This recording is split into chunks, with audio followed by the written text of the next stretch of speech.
મિત્રો તમે ઉત્તરાયણ પહેલા કે ઉત્તરાયણ ને દિવસે પતંગ ચગાવો એટલે એક બહુ ધ્યાન રાખવું. ચાઇના દોરી તો પેલા વાપરવાની જ નહીં. અને છે ને ભાઈ પક્ષીને બહુ ધ્યાન રાખવું. આજ મેં એવો નજારો જોયો ને ભાઈ, મને બહુ દુઃખ થયું. કેમ કે હું ઓફિસેથી હું ને મેનેજર ને બધા હેઠે ઉતરતા હતા ને, તે કબૂતર જોયું ભાઈ. આખી ઘૂસ ભરાઈ ગઈ છે કબૂતરને, અને એ તે ચાઇના દોરીથી.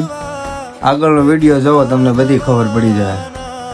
મિત્રો આ કબૂતર છે ને એમાં બહુ ઘૂસ વીંટાઈ ગઈ છે, એની પાંખમાં છે ને બહુ દોરી વીંટાઈ ગઈ. તે દોરી પાછી સાદી દોરી નહીં હો મિત્રો, ચાઇના દોરી. તમે જો આ ભાઈ મેનેજર બહુ મહેનત કરે છે, કાતર વડે છે ને કટકા ગોતે છે ને કાપે છે એટલે આરામથી નીકળે.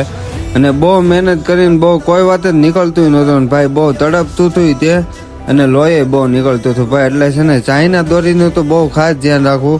ને ચાઇના દોરી તો મિત્રો વાપરવી જ નહીં.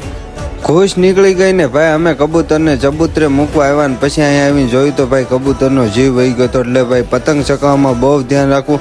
અને ભાઈ આજ તો મને બહુ દુઃખ થયું ભાઈ, કબૂતરનો જીવ મારી સામે વયો ગયો, મને બહુ દુઃખ થયું.